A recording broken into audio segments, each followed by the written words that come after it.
Thank you for being here. I'm Alan Rossi. I'm trying to find a pocket that doesn't exist. As you can see, where is that pocket? It's not real. Thanks for coming. We're so glad you're here. We're so glad to have an in-person reading. It feels like it's been a while. Had one this afternoon, and now we get to do the seniors. We're so excited to have the seniors read for y'all. Here are my COVID protocols. I'll remind you to please remain masked throughout the duration of the reading while in the building. And this is so that we can keep doing events in person like this one. Okay, so we have 16 readers tonight. This is our senior class. They were off campus on tiny little screens and little windows for a long time last year. And this is the first time they get to read in front of a real audience, except for maybe a practice run with Go Govy. Is that the only real practice run we've had for a few people?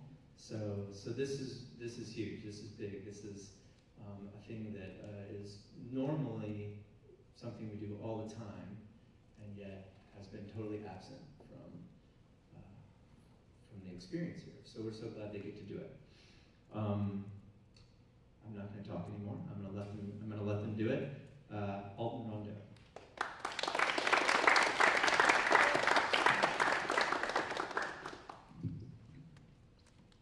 Good evening. My name is Alden Rondo. I am from Hartsville, South Carolina, and I will be reading one excerpt from an essay and two poems for you tonight.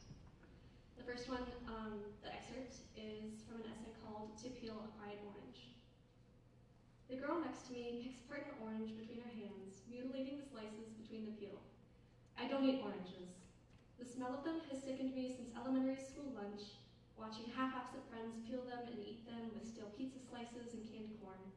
She chats away, telling me about many things, all of them grieved like an ache in the neck. Girls, gossip, geriatric men, a boy she'd rather rip the teeth out of than speak to again.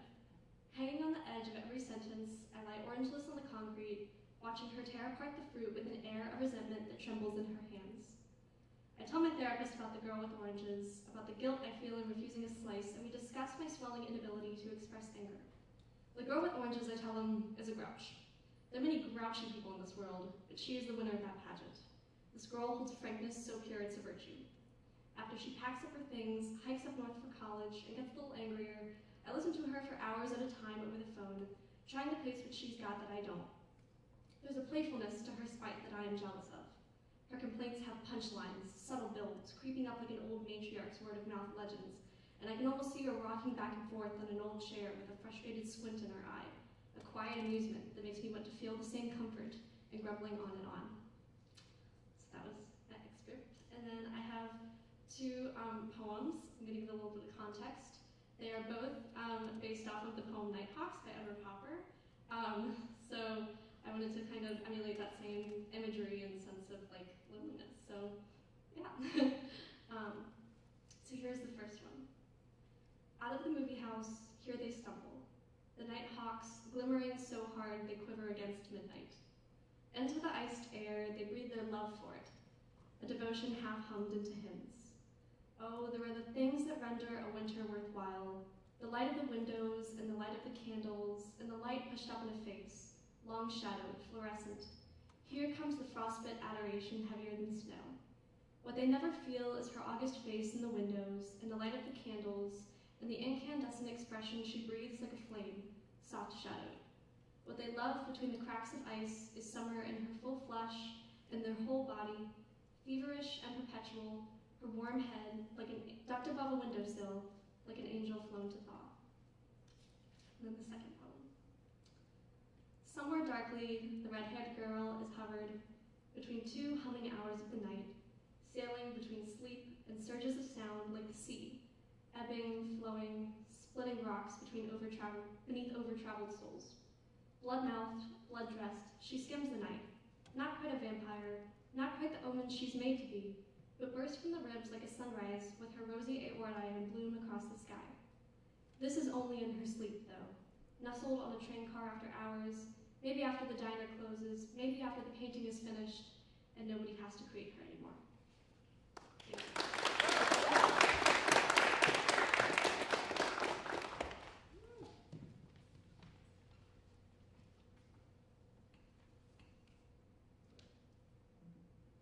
Hi, my name is Dalen Hall. I'm from Blythewood, South Carolina, and today I'm going to be reading 3 poems for you. The first one is entitled Dear Maxine Shaw, and for context, Maxine Shaw is a fictional character from the 90s sitcom Living Single. Dear Maxine Shaw, there's a voodoo lady that lives down the street, plastered dog bones on the fence in the long gravel driveway. For fun, she told the futures of everyone that came, spoke of old magic in tongues, smelt of Louisiana spice and heat. She cured cancer, worked miracles. Once, I saw her grip bones while watching Living Single. You are her favorite character. She wears her locks like a bob, believed that hair was part of voodoo magic, that hers had to be gravity-defying like yours. She locked kids in cages in the name of science, bubbled chemicals with herbs, kept liquids in briefcases. She wore a jumpsuit to her stay-at-home job because she thought it embodied you, your character. Sometimes she'll place the cage in front of the TV, summon the spirit of you into a child. She preferred the girl with pigtails that reminded her of youth. She would make her tea, confess her sins, and say that she did all of this in the name of love. That you would have done the same because y'all are both businesswomen, women that needed nothing from anyone, that provided for themselves and their friends, and you, Maxine, was her only friend. The next one is called An Abecedarian for the Family That Stays Together. And another quick context, an abecedarian usually is a poem in which the format is, each line is in alphabetical order, so A, B, C, D, E, F, G, and so forth and so on. Abecedarian for the Family That Stays Together. Adriana was born devouring her mother's stomach. They gave her a biscuit to soothe the pain, and she's been named that ever since. Corey slicked pomade down his daughter's curly hair. He did this for 9 more girls. Darius hasn't been seen in years. We remember him through old Facebook photos. Eric is placed within the void of my mind, forgotten. They say he held me as a baby. Frankie stuffed Twinkies inside his pockets when he went for a diabetes checkup, and Gail never got over her mother's lost battle of cancer. She dreamed of the garden she had. Henry Hand became an erased name. Only my grandmother holds it close to her heart. Irene, for the last year of her life, looked to God for salvation. Jace hallucinated himself as an influencer at the age of 4, and Hayden regarded himself as the Hulk and smashed everything near him. Lorene pinched love into every boy's cheeks that stumbled upon her. Mona Lisa, like the painting, commanded a room, and all Niasia wanted was for no one to touch her damn dear meat. Octavia was my grandmother's favorite. She named my mother after her. Prince dreamed of purple rain and believed that she could walk on water, and Quincy made oodles and noodles for 20 when the hurricane came. Ruthine carried the family on her back. Samuel made a man out of us, directed boys to chop wood at 9, tied by the keyboard, and taught himself to play the piano while Precious played. Udell kidnapped his son and threatened his baby mama with death, and Vanessa, when her mother wasn't there, took care of the 12 kids. Wendy's go-to simply scared away men. Xavier refused to be called by his father's name, his real name. Yvonne thought that she was the second coming of Christ, and Zion's unborn and all first glimpse of life will be his mother with his father by her side. And the last one is just called Anne. There's no form or anything. There's something in the way you eat, and sometimes you engulf peaches and I envision them as the sun. And Coke is your favorite, but you hate Pepsi. And sometimes, just sometimes, I wish you would love me more. And sometimes I wish you only loved me, pressed your index finger in my chest. And sometimes I wish you cried in my arms, stained my sweatshirt with Himalayan salt tears. And if you allowed it, can I be your Coke? Cherry or regular if you want. And can I be the peach that resembles the sun, the light in your life, dazzling as I'm being digested? Thank you.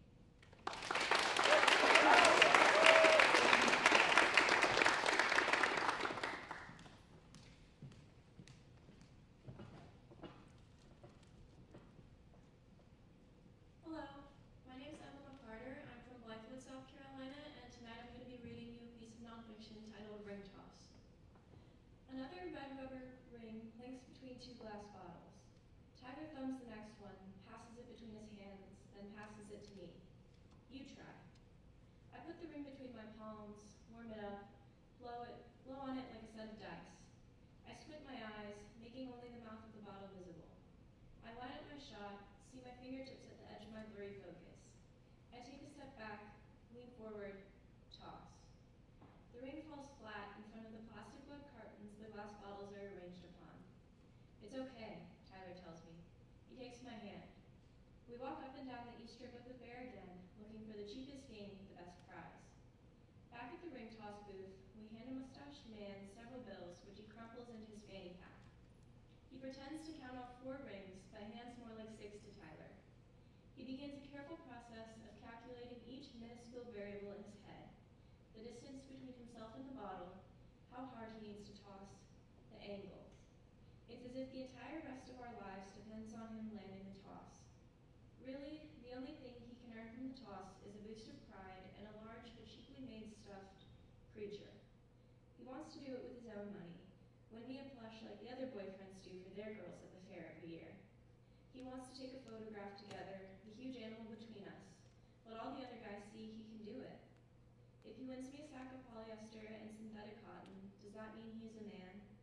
Maybe tonight he thinks so. I don't. There's no more or less man. There's no man test. Not to me. I think Tyler's a man despite not winning the biggest prize. Our relationship and my value of him can't be defined by how much cash he forks out on my behalf.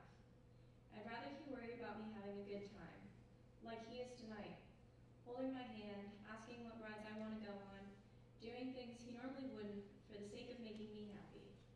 Somehow, though, he still feels he isn't doing enough. I want to help, want him to feel he is enough. I slide in more bills to hand to the game master, more rings, more tosses, no luck. We've already spent $6 on the rubber rings.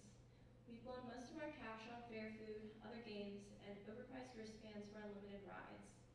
I hand my last bill to the man.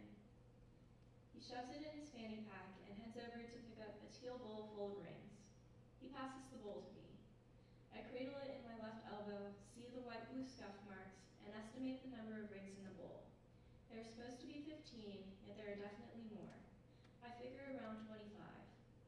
The game master must want to give broke couples more of a chance. Maybe he pities those of us scraping our pockets for spare change. Maybe he just wants someone to win for once, tired of not being able to pull down a massive prize to hand to an eager boy who would pass it on to an even more eager girl. Thick rubber circles begin to flow through the space between us and the bottles, a steady stream of bad luck. Rings land between bottles, in front of the stand, some drop at our feet. None land. At the end of the night, there is no massive prize to show strength or skill or determination. Our wallets are empty. We walk away without a grand prize, but Tyler's won me something far more valuable. A small, stuffed gray wolf is tucked under my arm. Back at school, it will spend each night on my bed, reminding me of my other half across the state. Thank you.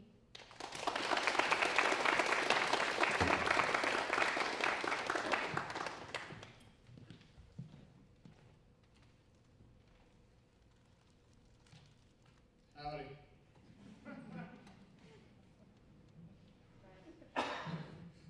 Cool. My name is Robert Owens, and I'm from Spartanburg, South Carolina, and I'm going to be reading a nonfiction piece called Inevitably Gone, and let's do it. Before we ever promised each other forever, we knew that one day it would end. We knew that one day we would fall asleep alone, void of a goodnight text, without that smile only we can give each other. Before we promised each other forever, we knew that in less than a year the sun would rise and fall, and we wouldn't be there to see each other under the light. We would be in different dorm rooms, in different cities, in different states. In reality, by that point, we'll be a part of 2 completely different worlds. We were sitting together as the sun dipped far off in the distance, in a place that we wished we could have escaped to. The wind was howling a song of tension and wonder, and I wondered when I would have to say goodbye for the last time. She looked at me, her eyes sparkling in the lamplight above us, and she didn't say a word. She didn't need to. I understood what she needed. I understood what we needed. And sometimes the smallest gesture said more than either of our words could even attempt to. I didn't speak for a long moment. I wrapped my arm around her shoulder and held her close to me. Her skin was warm, nearly glowing, but I knew she was cold. She was always cold, and I was always warm.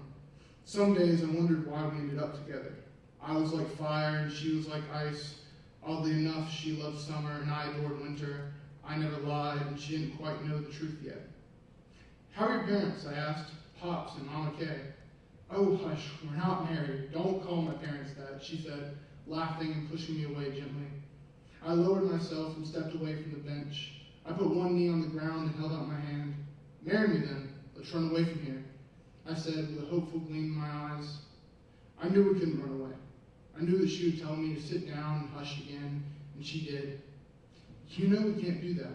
I have to get through school. I can't be tied down in college, she said. My smile faltered, and I saw an honesty, truer than I'd ever seen in her eyes. Ah, yes, the inevitable end. I forgot about that one, I said. We sat in the moment for much longer than we needed to, but I wouldn't trade it for anything now. If every moment had to be like that one, for her to stay, for us to work, and I would live the rest of my life right there. She saw it as me being silly, but I'd marry her if she let me. I'd move across state lines and get a job to help her pay for college. I don't want it to be inevitable, she said. I knew she could feel the tears that would consume me if we continued to talk about it, so we distracted ourselves laughing about nonsensical things. We laughed about the dreams we had, we laughed about the jokes that we made, and we laughed about how cold it was outside. I keep having this dream about you, she said.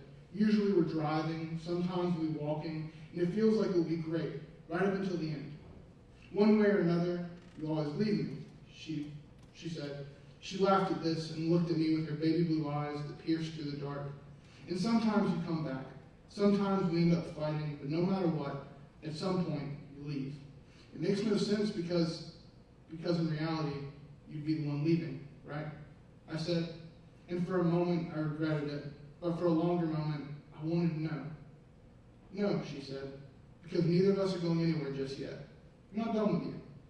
We laughed at this and talked for another 30 minutes about all the things that we planned to do this summer. I did all that I could to talk her into going skydiving with me or ziplining, but she seemed to leave the big risk to me. Part of me thought that she did this because she was scared of heights, or maybe she never wanted a superpower like flying when she was younger. But maybe, just maybe, I thought that I could have been the big risk for her. Maybe she thought there was nothing scarier than love. No skydiving or ziplining, no drop zone or roller coasters can compare to the risk that she was taking on loving me. We started walking back to our dorms. We took the long way, and I could see in her gaze that she was almost as afraid of me as I was of her. This wasn't the kind of fear that froze you in your tracks. Rather, this fear pushed us toward each other more and more every day, and eventually it would collide us into one. At least, that's what we hoped. But I think part of us knew better. Part of us knew that if we didn't collide, then we'd have to be apart in a way that neither of us could fathom, in a way that neither of us wanted to fathom. Thank you.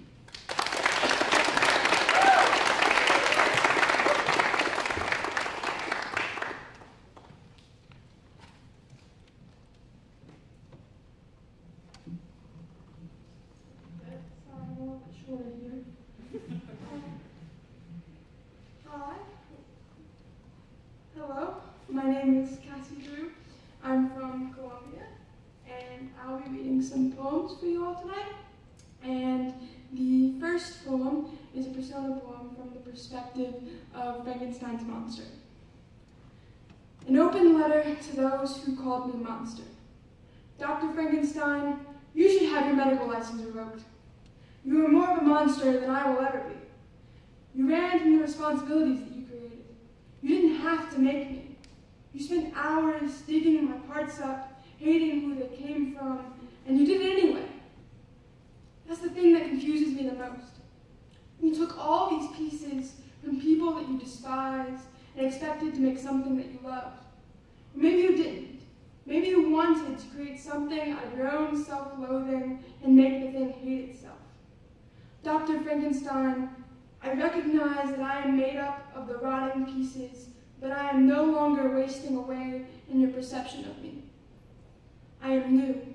I have my own thoughts, my own feelings, and you are not included in either. You are just the catalyst. Townsfolk, I hope you know I hate my father.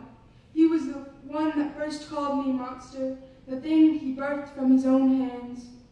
He wasn't much of a father, more of a creator. terrified of his hand. Frankenstein wanted me so much he forced me here. No one asked for this but him. Certainly not me. Remember that note on the ice? I remember the glint in your eyes and the pitchforks in fiery light, running after me, trying to create distance.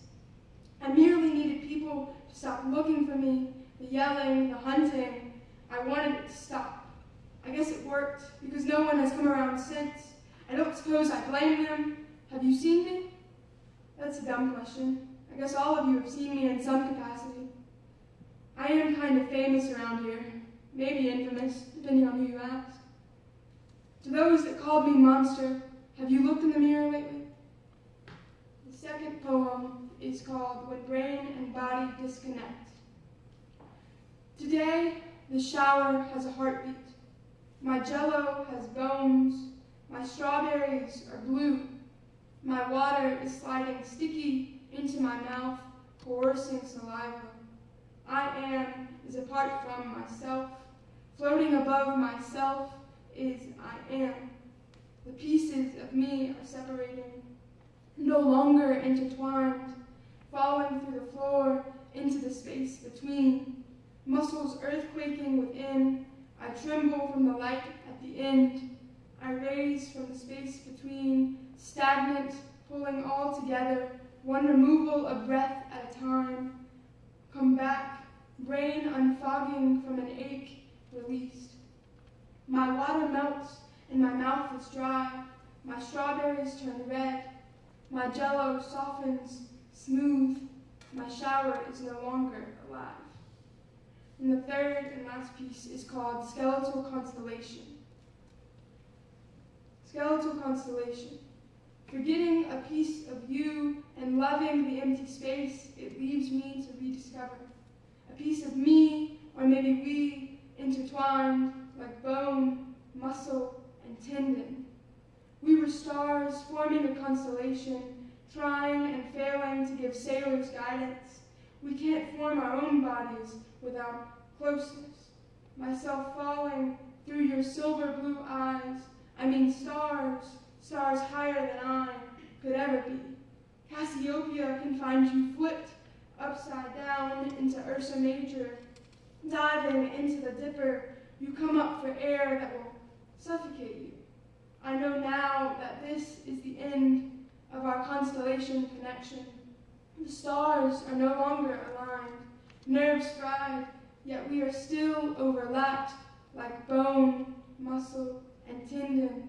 Even if our skin is wounded and scarred, our muscles weak and sore, our tendons tired and torn.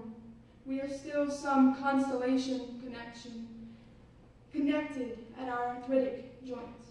Thank you.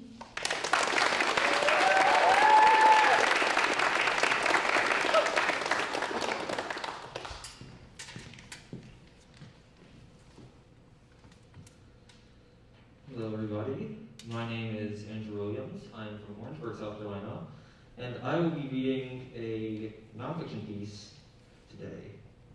Shout out to Scott for helping me with this title. A Spark of Soul.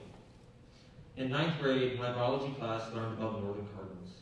For half a semester, we studied the cardinal under the instruction of a substitute, or replacement. Each day, we waited for her to leave. Each day, she came back to the classroom door, trailing behind her a current of busy work and dusty photographs of birds. Cardinals, we learned, never migrated southward for the winter, bound for better climates. Similar to our feathered friends, the substitute refused to leave as well. In the early springtime, when the frost still blasted the brittle grass each morning, I discovered a cardinal couple tucked into my father's fledgling rose bushes, quartered in by pike thorns. At first, there were only two, the mother and father. The mother glided between the thorns and withered winter branches of the bush, bringing back twigs to build a nest that matched her dull plumage. The father, draped in scarlet, sat back and watched, teetering nervously on a nearby branch. As the frost gave way to the peace of spring, the mother cardinal laid 3 eggs beneath the fresh day blooms of the roses. Each one could have rolled in the palm of my hand, brown specks rolling across the creamy curves. The father was always away from the nest, But the mother sat patiently, waiting for the day her eggs would hatch. Sometimes I would walk by the nest in the breaking hours of the morning. The mother would flutter away to a nearby tree, watching in the shadows of my house, ready to pounce if I dared to touch the children. Soon the eggs hatched, bringing 3 new squalling babies into the world. Their parents flocked to their every need, and I often wondered if they knew how quickly the chicks would take flight from the nest. My great-grandmother left us no sooner than anyone expected she would. She had lived a rich and full life, living well past 100 years. She had kept her wits and wisdom late in life, sharing a kind word or piece of sage advice to anyone who crossed the threshold into her life. After the funeral, my great-uncle gave me a letter she had written. The cardstock was dusty and firm, and brushed across the front was a flame red cardinal. Inside the letter, she wrote about her hopes for my future. It was as if her words and wisdom became buried in the wings of a cardinal, every song and proverb carried through the chimes of a non-existent paper bird. The baby cardinals grew quickly. Each seemed ready to bound from the bush and escape the nest. Maybe they longed to be on their own and see the world. It wouldn't matter. One morning, I discovered that all 3 fledgling cardinals had disappeared from the nest without warning. My father became worried they were eaten by snakes. It was not uncommon for rat snakes to coil between the thorns in the rose bush. When birds leave the nest, they often never return again. Cardinals jump ship 9 to 11 days after hatching. I'd like to think they made it out, never to be seen again, orphaning their old life behind. As spring ended, it was not the cardinals that returned, but my biology teacher.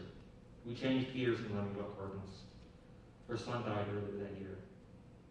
When I told her about the cardinals, she laughed. Someone once said to her that cardinals were the spirits of the dead, given form and freedom in scarlet wings. She said that every day she saw herself in the loft of the forest, gliding between the branches, a crimson whisper. I wondered if those baby cardinals died, or if they flew to start their own nest somewhere. What would cardinals be reborn as when they died? Would they pass into nothingness, or would they, like us, be reborn in flaming plumage, a spark of soul ignited from the wings of a bird, carrying us to freedom, carrying us away from home?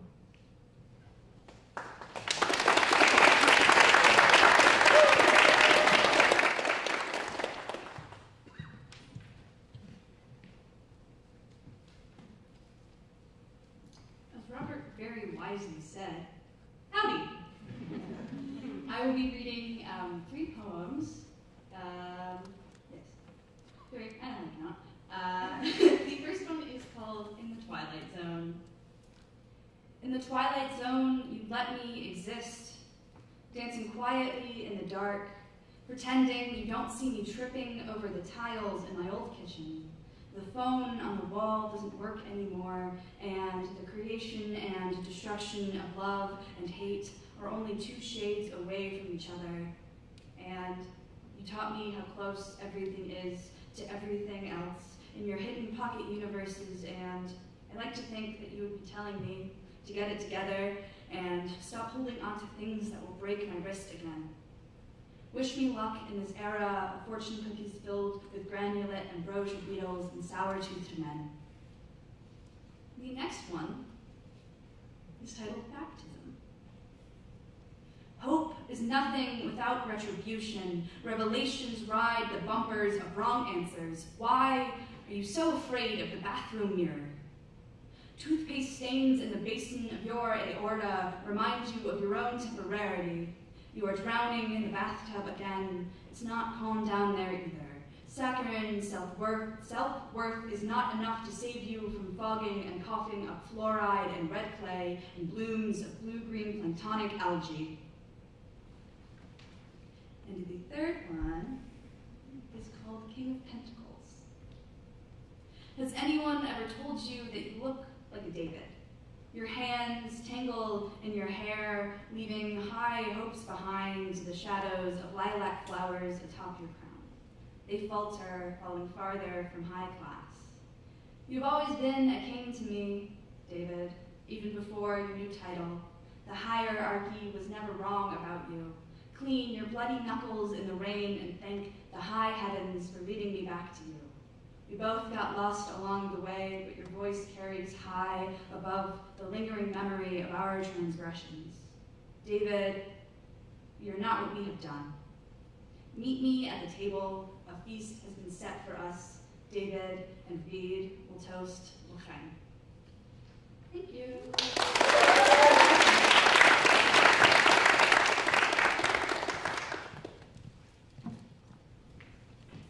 Hi everyone, I'm Erratas. I'm from Rock Hill, South Carolina, and I'll be reading 2 poems for you today.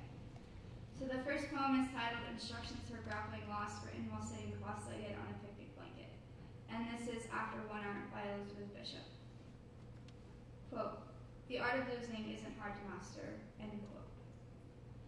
The first thing that goes is the self. It detaches and you become a wandering skeleton on this grassy earth. There is only open ribs where you once digested cobalt blueberries and royal plums. Sit by this log and splatter your bones with paint. Take advantage of this bare-armed misery by dancing in low flickering campfires, because even fire cannot burn you now. Look at the hands that are ridden of flesh. Remember that you have lost something every day. Gone is the tradition of them reaching for your shaky hand and polishing the skin that once covered it. You're better off without that loss. It holds nothing but sad poetry and precarious nights on porcelain bathroom tiles. The burnt light of these lovers will fade into star-shaped holes, and you will learn to be smitten with people who can see through skin and treasure the bone and brain. Your heart has been thrown to delirious and famished wolves that ravish pain. The wolves have always been selfish and are louder than the rumbling of rocks, louder than lone doves airborne in grief. Spilt blood and fallen shoulders are an incentive, but you will master that loss, letting it wash away with the rain, just clay that eventually solidifies, laughing with friends even when it will sporadically kick at your heart with steel-toed shoes. I just realized this is like at my forehead, but it's okay. And then the second poem is titled Broken Hymns, and this is a pantoum for my best friend. And so a pantoum is when the second and fourth line become the first and third line in the second stanza, and so on and so on. Do you understand how the universe works in your favor? In my father's leaving, I tried to get attention by singing a broken hymn. Depression and hallucinations of little girls in white warped our vision. Figures in the mirror soon vanished when you held me. In their leaving, I tried to get attention by singing a broken hymn. The heat from hell brought us together because we survived. Figures vanished when I stepped into the crystal shop with you. You are the sage burning and the flame that sparks an incense stick. The heat from hell brought us together because we survived.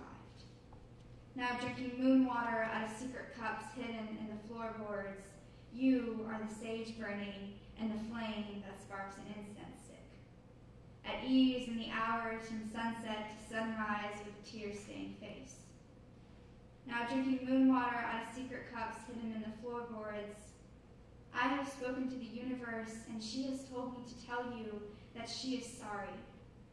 But she is proud because you are at ease in the hours from sunset to sunrise. We have homemade flower crowns and dirty makeup brushes. I have spoken to the universe, and she is begging for forgiveness. Depression and hallucinations of little girls in white once warped our vision. We have homemade flower crowns and dirty makeup brushes. Do you understand how the universe works in your favor? Thank you.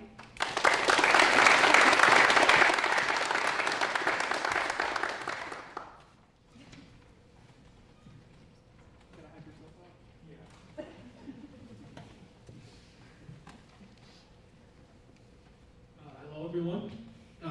My name is Hayden Simmons. I'm from Columbia, South Carolina. My mask. reading some poetry for you guys tonight. My first piece is called Caterpillar Ode. Suffix, ode, of the nature of a specified thing. He worms across the parking lot pedestrian in his school of caterpillars. Caterpillar worms across the road. Why? To house in the shade and camp in the grass forests. He is Lord. A delicate stream of orange worms down his back. He tastes my digits and decides I'm not yet yummy enough to bear himself. And yet I eye others carrying his brethren away to the green beds of refuge, whence they can worm loose from danger, loose from the great motorized death machines, loose from warming beneath the unsolvable bottoms of size 13s like mine. He doesn't want my aid, so is he content with dying a worm? Does a worm even know what passing on is? What does a worm know? Allow me to worm down there on his level. See if maybe my ear is a more appealing destination for him. He can live off my earwax for a while. That'll help me out greatly. Once I can scratch my ear and no yellow gumdrops swarm out, I'll know that the job is done, and then I'll be all ears. Then can he tell me his worm knowledge? Caterpillar worms across the road. Why? To house in the shade and camp in the grass forests.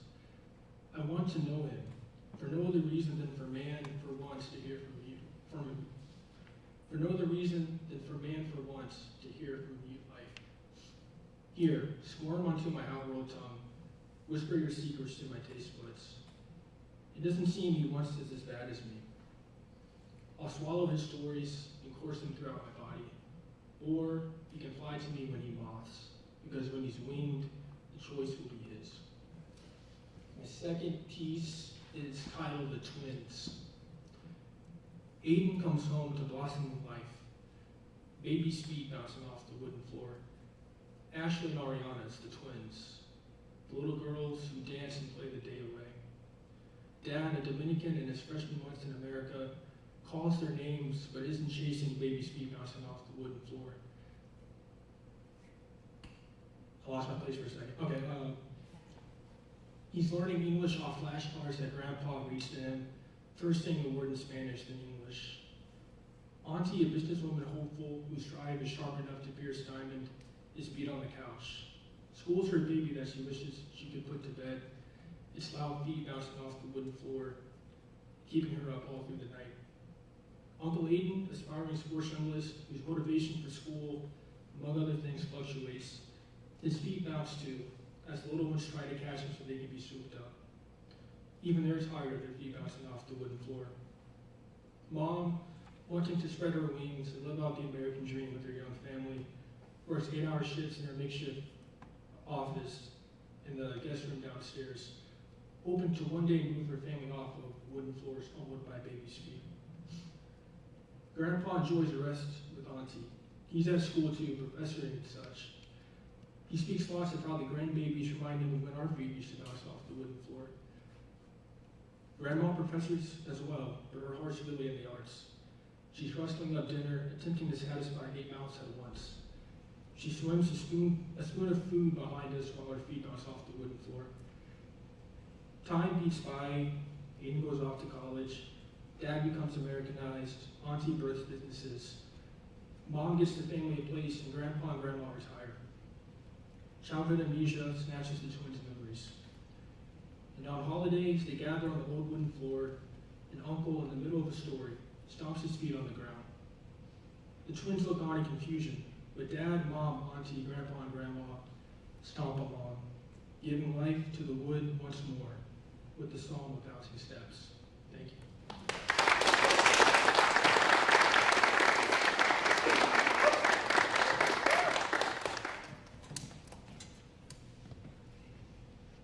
Hello, everyone.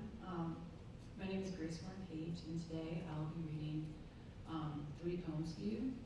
And the first one is titled, In Arizona, I Watched My Mother Pick Up a Dead Runner by its feet. In Arizona, I watched my mother pick up a dead roadrunner by its feet to place headfirst in a grocery bag. Sweat drips off her forehead and onto the feathers. The body sinks to the bottom and dangles there like a forgotten picnic blanket stuffed into a sack, sloppy with dirt and heavy with raindrops. I watch from the passenger side window as she ties the bag to the rear windshield wiper. I hadn't cried like this since last winter when a cardinal smacked into my bedroom window, a stunned, blood orange body buried in a pile of maple leaves. The roadrunner had been dead for days, and I couldn't shake that death smell. Rotting carcass, burnt grass, dried blood. We drive through the petrified forest with windows rolled down. Chunks of fossilized wood line the trail. Tree rings and fleshy heartwood infilled and replaced with opal and pyrite. The grocery bag flaps against the car, and humidity and flies swarm around crammed bodies. When we're home, I scoop pickled peaches into the sink and fill empty jars with formaldehyde. Father gathers us around the stone in the front lawn. He once told us the story of how he had to shoot his favorite floppy-eared beagle after an orange van crushed its legs. His dad watched him from the front porch, nodding as father cried and pulled the trigger. Now, he pulls out a sharp hatchet in the bird's body, positioning the limp roadrunner on the rock. My little sister gags at maggots tangled in my tipped feathers, and I didn't look. I knew my mother would keep the fresh head of the bird in the jar. She screws on the lid, and the head bobbles in the fluid. If the roadrunner had ran a little faster, or the beagle stayed on the porch with her bone, or the cardinal flew a bit higher than my window, I would be able to shake this. Family preserves roadkill. Family preserves death. I sit in the front yard on a dewy quilt. It's not too heavy that my frail arms couldn't haul and drag all of this mess back home. I dig my toes into the topsoil, looking for shards of roadrunner meat, pushing my nose into shriveled grass until I'm not sick anymore. The next poem I have for you is an ode that I wrote in the form of a ghazal, which is an obsessive form where at the end of each two-line stanza, there's a repeating word. Ode to the little spider that crawled onto my hand. Here, I'll stack bits of orange peel on your bristled back. Carry crumbs to your egg sack sagging from that oak branch there. You are so small. Take from me what you need. Lick from my fingernails honey droplets to tuck in the left pocket of your mouth. Pinch my wrist. Call me small-boned, teeny. Like you, I want to wear my bones on the outside of my body. In sunlight, when you float, they compare you to something smaller than a speck of dust.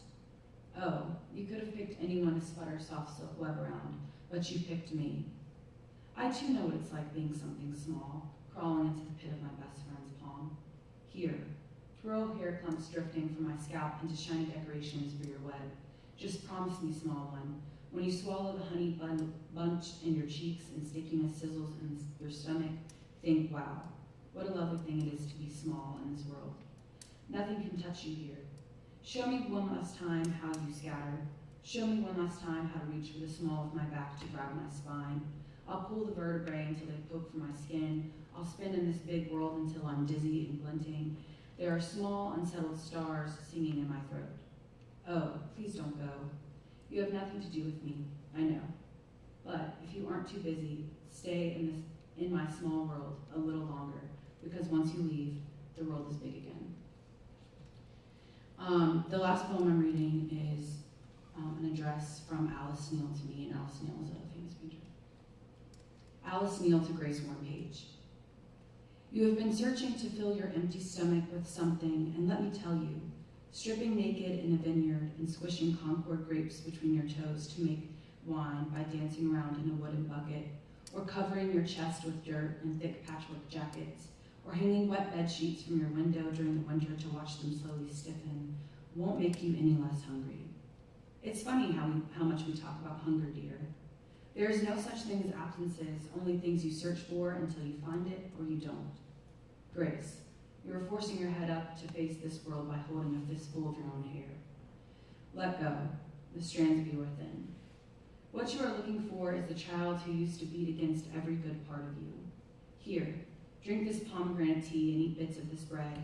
Sit in this blue striped chair and let me tell you, a couple years ago I watched you force the child within to slither out from your throat, scraping the taste of her from your stomach with a spoon. Like how toddlers scoop the slug from cracked snail shells because they just don't understand one can't live without the other. You told her to drag what's left to search for something better. Grace, we both know the girl that you sent away is a soft underbelly, searching for something to nest inside of. I know you won't listen to me, so here, take this blue hydrangea I clipped from the flower box. Yesterday, go out Go out to the garden and fit it back into the ground like it was never cut. Stay out there, barefoot and scrawny until you find something else you think you can fix. This is something only hungry girls do, you know. Wait, your tummy rumbles. A tender organ stomps on the right side of your body. Your empty just wants her little girl back. Thank you.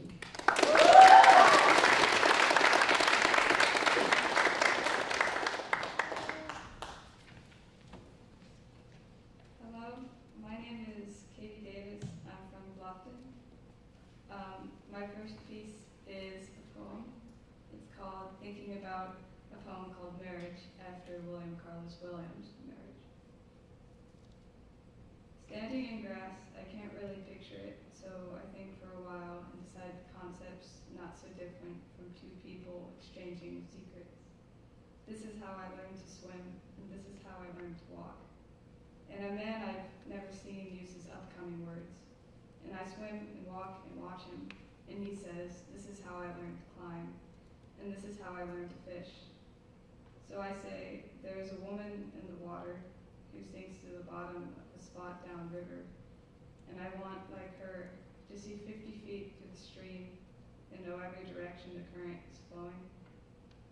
And the man climbs up a hill and walks in pasture and tells me there are lines for what I'm looking for. There's a couple in the distance, sinking together to the bottom of a field. My next piece is the first few paragraphs of a fiction story. It's called Under the Water, Inside the Crater. In the beginning, Maris didn't know why Martha had pushed her to do it. They lived on dry, flat, wide open land, in a city that wasn't built by a river, in a state with very little rain. Knowing how to swim wasn't at the top of Maris's priorities. But Martha, the young girl's bedridden great-aunt, felt it was important that the little girl learn. The old woman had grown up along the coast, and when Maris was in the room with her, delivering her newspaper, flopping her pillow, or sitting on the floor, most of what she heard of Martha's childhood involved the time she spent in water. The way it was described, swimming was something deep and old and bigger than generally believed. Where Martha was from, nobody kept children away from it. It's my final wish, the old woman said, for you to figure this out. All right, Maris replied. There's nothing she could really do to argue. The next day, the young girl looked for somewhere secluded. She chose a neighborhood pool called the Crater, which was less of a pool and more like a well. It sat near the edges of the town. It was shaded in vegetation and incredibly deep, so no one could easily see the bottom. And it made a strange humming sound that was hard to trace. No one knew its age or its origin. It felt older than the neighborhood which housed it. A popular story was that a meteorite had crashed down to Earth, and an old mare had coated its impact with cement as commemoration. But nobody believed this, and very few people ever visited, especially in the early morning. The general consensus was that the crater was unsettling, tiny, and not worth anyone's time. It was not the greatest spot for Maris's lessons, but it would have to do. She'd be alone there, and she'd have space to learn. On the first day, she took an overconfident first step off his edge and sunk down at the center.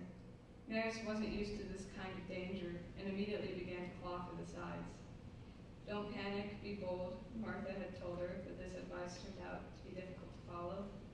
As Maris began to sink, everything seemed to stretch further and further down and failed to match her understanding of what the pool really was. That rather than a crater, it was instead a great pit, and it wasn't exactly a thing you could swim in. It was a place you could stay. All right, thank you.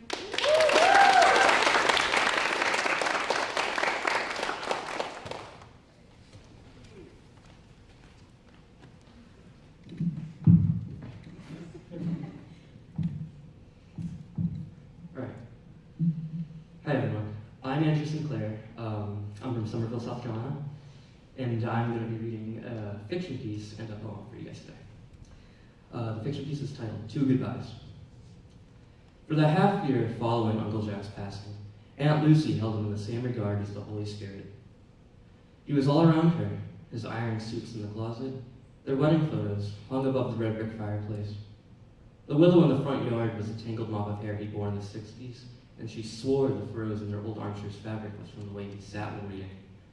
Like scaring a hungry rabbit out of a garden, she'd shoo away anyone who got too close, fearing they'd sit on the chair and ruin its riches, fearing they'd defile one of the last bastions of Jack's memory. One evening, as she was taking a shower, a drop of water running down her cheek was his gentle caress, the way he caressed her cheek in their honeymoon years. A nostalgic warmth fogged her grief, but swiftly, as swift as Jack passed after his diagnosis, the drop fell from her cheek and into her cupped palms before slipping through her fingers and sliding down the drain. After that, she knelt on the bath-slick floor as if to pray and broke down crying.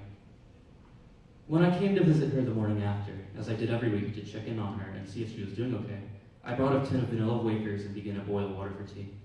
While it warmed, she explained what happened in the shower, and then wouldn't stop telling me how much she was ready to go too, how she was ready to be with him. I don't deserve it, she said. Why do I have to be the last to go? I don't deserve to live. Listening to it was like blow after blow straight to the gut. She wouldn't let me visit her after that incident. She said she wanted to be left alone to grieve. It'd be selfish and likely wrong to say that it hurt me more than it hurt her, but I thought I lost her forever, so I grieved too. Then, the night before she passed, she called me on the phone. Her voice was hoarse, like she hadn't had a sip of water since the morning I visited her. Her tone wasn't dementia-tinged grief, nor was it sing-song. Instead, it was excitement and objective clarity. Light bulbs, the rushed way you talk after you solve a riddle and want to share the answer. She said that it was her time to go, that she no longer saw Jack in anything but the sunset, and that it was a goodbye he never had the chance to give. She hung up after she said her piece, before I had the chance to say my own goodbye. And onto my poem. Its title is When Apollo's Gone. The glints in his eye are stars, winking away in the wine-dark dawn. His hair, blonde razor beams of light, slashing through clouds and beating onto my skin. His jawline is limp as his edge, and his temper is the calm of sun-warmed seas. His ferocity, summer storms when raindrops hail like arrows. Long after nightfall, overcast clears, and I wonder where he's gone. I worship at his marble temples and kneel on sandy riverbanks, praying to see his reflection next to mine, praying I'll move on. Thank you.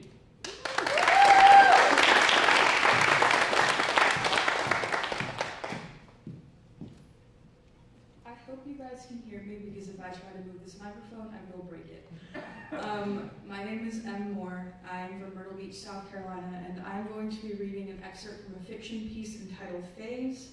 A little bit of context, this is about a girl who comes home from California to Georgia to visit her mother.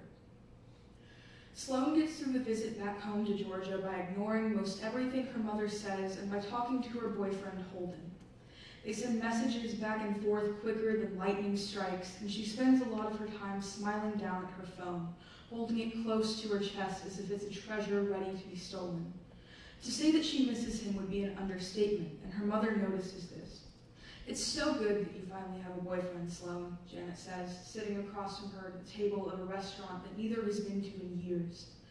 The interior is familiar from many visits during Sloane's childhood, though, the sight of birthday meals, report card celebrations, and a single awkward date between Sloane and her sophomore year girlfriend that she never ended up texting back after the girl said, "I love you." They had been dating for 2 weeks. The emphasis on choice words in that sentence leaves Sloane apprehensive. She knows that her mother loves her in her own strange way, but it's always been difficult to have serious discussions with her, especially when most of Janet's words are laced with thinly veiled judgment. "So, tell me about him. I haven't heard much," she encourages, unfolding her napkin and placing it into her lap. "Is he cute?" Sloane rolls her eyes at the question, forcing out a light chuckle. She almost doesn't want to answer, but it's easy to talk about Holden. I think so. She looks across the table at her mother for a moment. Janet is a short woman with thin hair that should be completely gray by now.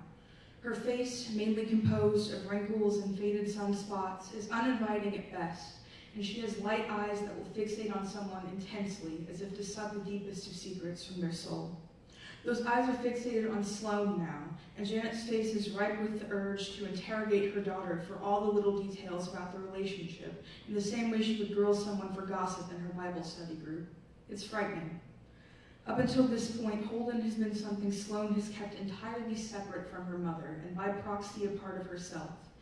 Introducing these two aspects of her life to one another feels like crossing some sort of line, like a commitment she's never been able to make before, bridging a chasm that only ever seems to grow.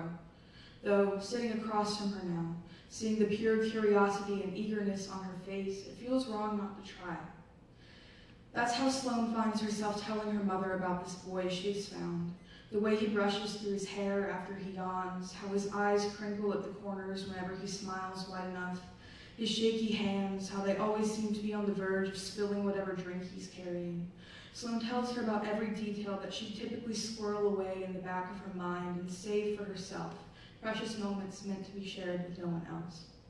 Except for that Sloane is sharing them now, and it's the first time she remembers being this honest, this open with her mother. She finishes speaking as a waitress walks up to take their orders, traces of a faint smile lingering on her face, and registers Janet's expression, which is a grin that almost breaks past the angry lines that make up the rest of her face. "Sloane, that's great," Janet exclaims a bit too loudly as the waitress leaves, her voice a large contrast from her daughter's quiet one. "I've been praying that you'd start to settle into yourself, and it seems like that's finally happening. I'm happy for you." Her words are so sincere sounding that Sloane almost feels bad when her guard immediately raises at the mention of prayer. "What do you mean?" she asks, certain that she already knows the answer.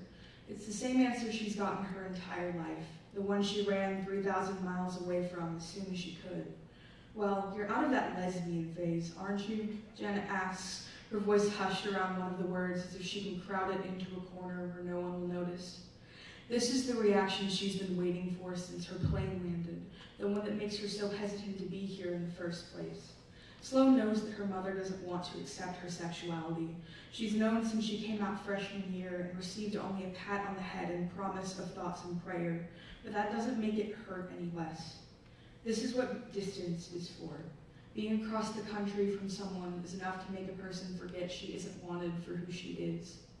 "I'm bisexual," she replies stiffly, not shying away from the word. Janet practically cringes at her volume, despite the fact that she's speaking as quietly as she normally does. "I've never been a lesbian, Mom, and there's never been any phase." Janet waves a hand through the air dismissively, the sound of her bracelets jangling like wind chimes in the cool air. "Please, honey, I let you do your experimentation and didn't say a negative word," she says in the most blatant display of a lie that Sloane has ever heard. "You dated 4 or 5 girls and didn't have any luck, which tells me how wrong that kind of life is for you." Sloane's mother smiles. "All I've ever wanted is for you to be happy, and I haven't seen you as happy as you are when you talk about this boy the entire time you've been here." Her words make Sloane want to throw up, something made worse by the genuine emotion in her eyes.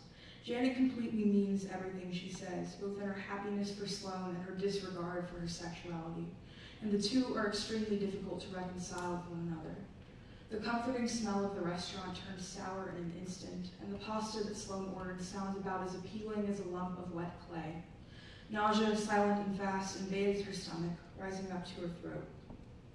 Janet continues, either oblivious to Sloane's discomfort or uncaring.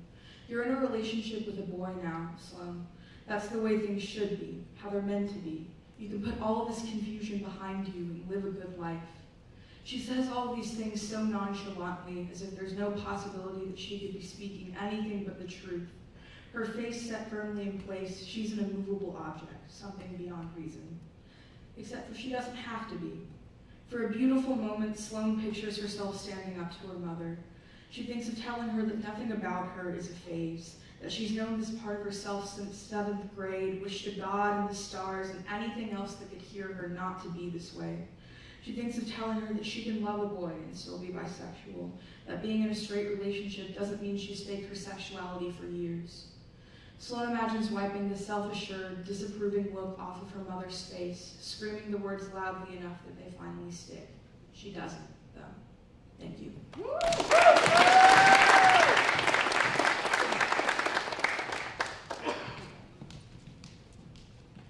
Hi, my name is Eugene Daniels and I'm from Rockville, South Carolina, and I'll be reading an excerpt from my creative nonfiction piece titled Grandma Condom Meets Pepper Soup.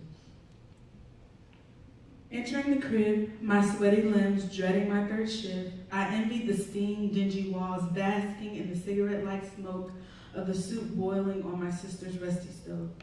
I'd just gotten off work and skipped across the street into her apartment complex to get some rest and real food into my belly, avoiding the urge to eat overly seasoned Cajun fries and cheese bites from Cookout on my next shift. I followed the scent of sweet yellow onions and spiced palm oil, forgetting about the empty couch I claimed called to me. Yo, Stephanie, what you cooking, sis? It smells so good, I yelled, opening the lid to see for myself, the contents boiling into each other. Bay leaves, habanero peppers, chopped onions, and bell peppers revealed themselves in waves of chicken broth. The soup turned brick red, bleeding from the flavor and the spices she added. My stomach growled and my bandaged index finger trembled for a taste of the unfinished soup as I deeply inhaled the smoke from the pot and the air from the vent. Hey man, close my pot, you frisky, eh? Stephanie yelled behind me in our native dialect, causing me to jump and drop the hot lid on my foot. I laughed and cried all at once, limping around the kitchen like a madman, she said. She picked the wide lid off the floor, rinsed it off while we laughed until our abdomens ached, and stirred the pot. I'm making jollof rice, she said in between chuckles as I held my toes. You saw my hungry tail and deep thought I'd been asked you that, I said, the pain in my foot creeping in on me. I adjusted myself to watch her closely, mesmerized by her swiftness, giggling, opening cabinets, grabbing seasonings, and rinsing off meat, thawing off into the sink, multitasking as if it was her second nature to blend worlds, Liberia and America together in one small kitchen fit for government housing. Steph, it might be too late, but can you teach me how to make more African food? I used to ask Daddy all the time, but you know how he is, I said, fidgeting with my bruised toes. She replied, yeah, of course, baby girl. It's the least I can do since you're helping me out around here with the kids and stuff, yeah.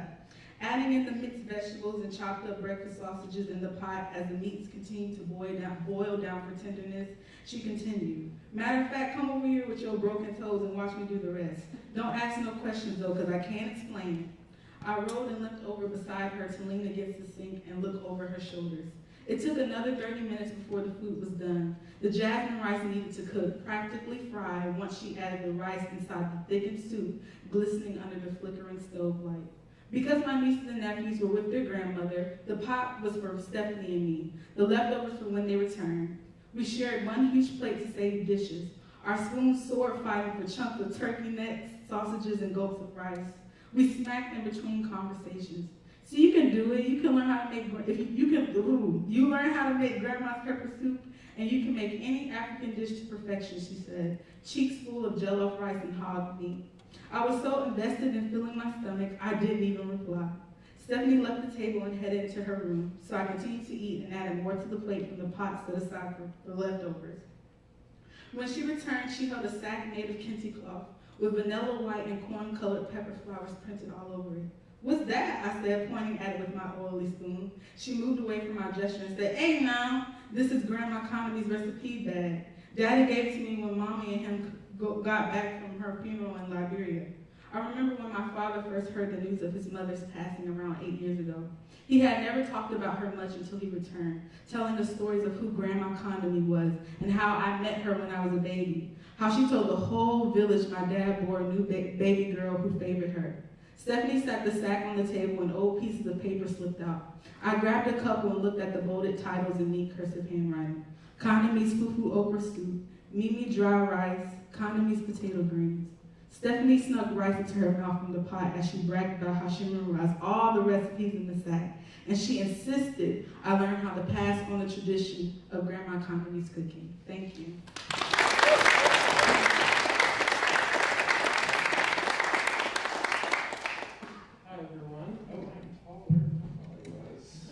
Okay, hi, I am James Raven, and today I'm going to be reading 4 of my poems. The first one is titled The Sheep, and is after Fernando Pessoa's poem The Herdsman, which is originally translated from Portuguese. The Sheep. I am a collection of all of your fantasies, your desires, your nightmares. Imagine me right in front of you. My hooves of wood, my nose of leather. Imagine me existing for you in any form you'd like. To look around you is to exclude yourself from the world. So the next time you wander off in a summer of drought or a winter of frost, fit between a rock and a mountainside, and allow the sun to let you be yourself for once in your life. My second poem is titled Motherhood. This is a persona poem based on one of my characters. Motherhood by Charlene Allen. Another year's drift is just a moment in time where I find myself asleep in a recliner and the TV still on at 4 in the morning. I wake up and make a pot of coffee, but I do not drink any. Instead, I fill a mug with orange juice and sit on the front porch and watch the sky turn from shadow to sorbet. Alongside the clinging of my thrift store wind chimes are shattered bits of ceramic pots sitting on the railing. That wraps around our house. That wraps around the life that I've lived for longer than I can remember, and the life that my kids will grow out of in a few years' time. Because they're getting older, and they don't let me kiss them anymore.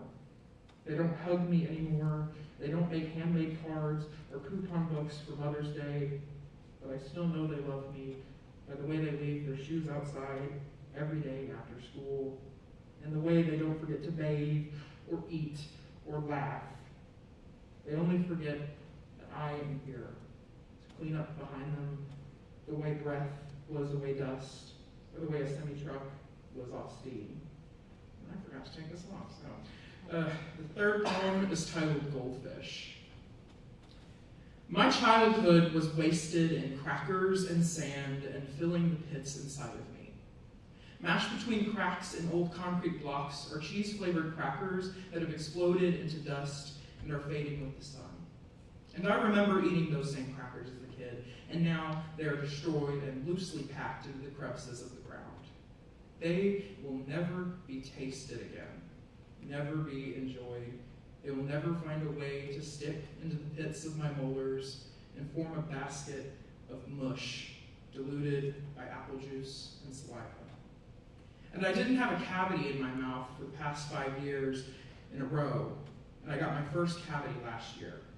And I hated myself. I hated my midnight cravings. I hated how I ate and eat like a pregnant woman at times. I hate looking at the ground to see bright yellow-orange sand like the sand pit my grandfather had made for my brother and I to dig and dig and dig until we found a plastic truck or a bug carcass buried under the sand like a treasure. And finally, my last poem is titled An Ode to Swansea. Swansea is my hometown. An Ode to Swansea. A gunshot's echo sends the field's crows into my front lawn, where moss drowns a wooden well used for decoration, an American flag that has been stripped down from the American wind. And my grandmother's dogwood smells like the chicken slaughterhouse my grandfather has delivered gasoline to in his rusted red fuel truck, the one that drove me around my small town that reeks of pollen and exhaust. I could navigate this town with my eyes closed if I wanted to, or with my headlights off at night, as I drive past all of the churches that have spawned hatred inside of them the way an oven rises peace dough into fury-filled pastries. But I am no longer hungry, and I still think of you.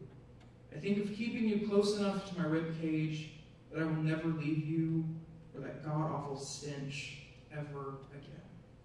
Thank you.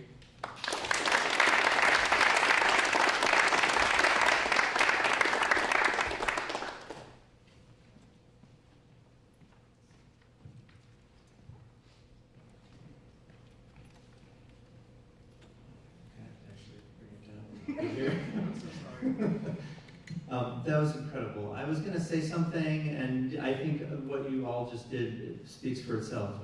I'm blown away. It's so nice to hear you read in front of people. Everyone, a big round of applause. If you want a picture of these people, we're going to do that right now. So come on up behind here, or wherever Christina wants you.